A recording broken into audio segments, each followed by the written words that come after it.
Ny antso amin'ny tokony isian'ny fiarametan'ny firaisamonim-pirenena eo amin'ny sehatra amin'ny fiarovana ny zoma olona ny SPDTS mba isian'ny fandraisana andraikitra mikasika ireo traboina vokan'ny tondra-drano sy ny fiakaran'ny rano. Ravaka Randriamanalina sy Mamira Samuel no mitondra ny sary ho antsika.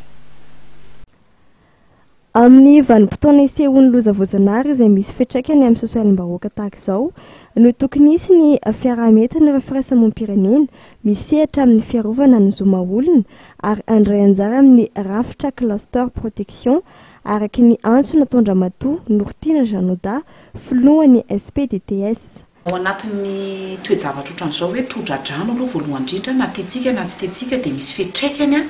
amin'ilay olona tsirairay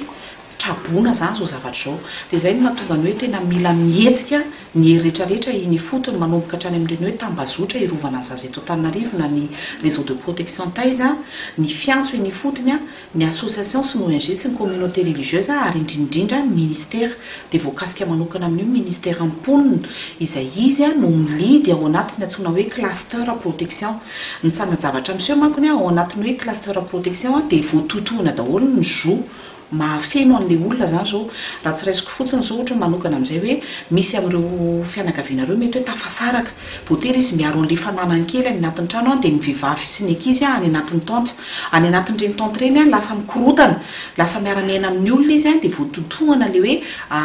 intimité na hoe ny maha izy anazy mitokana tany anatin'ny tokantrano mety hiteraka violence basée sur le genre na hoe herisetra vokatra fahasamihafana apetraka fiarahamonina ohatra hoe misy mamo na mety hoe miady mifandritaka fotsiny noho le krizy ateraky le hoe tondra-drano isan-karazany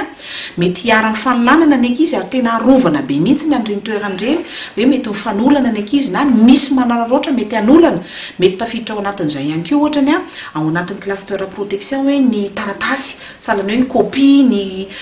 fitaovana entin'ny ankizy mianatra ny ampianarana reny rehetrarehetra reny dia mety hopotika any anatin'ny rano dia midika izay mila arovana ary mety miteraka korotana ao anatiny ao. Ireo olona ireo dia tena marefy tokoa amin'ny hoe hiarany trabonana azy ary tafiditra voalohany ao anatin'ny sokajy marefo ny ankizy ny vehivavy ny zokiolona ary rehefa miresaka ankizy tsika dia matetika adino le adolan-tseto nefa ndreny ankizy ireny zany tena hoe anisan'ny tafiditra ao anatin'ny tena hoe tokony arovana manokana ao anatiny ao. Faharoa manarakaraka an'izay dia tiana tsindriana manokana zany ireo olona manana aretina sahalan'ny hoe ny personne vivant avec le VIH ohatra na ny olona manana fahasembanana dia eto zany zao dia manao antso avy ny association ny ONG rehetrarehetra izay miasa amin'ny fiarovana ny zon'olombelona na ny eny fotony na ny ihany koa ireo mpitondra eny fokotany na ny fiantso dia tonga amin'ny fotoana iarahana mihetsika dia efa manomboka moa zany ny asa zao miaraka amin'ny ministère amponina sy ireo mpiara-miombonantoka rehetra amin'ny fandraisana an'ireo olona marefo eny amin'ny fitoerana eny. Ny fiarametany rehetra dia ahafahana manara-maso ny filan'ny vondrona marefo raha mikasika ireo trabona dia tomorana akaiky avokoa ny filana isaky ny vondrona toy ny ankizy, ny vehivavy, ny zokiolona, ny olona marary na misy ny aretina manokana ary ihany koa ireo olona manana fahasembanana. Raha misy ny tranga miampia eo amin'ny tsy fanajana ny zoma olona hita eny anivony ireny toerana andraisana ny trabona ireny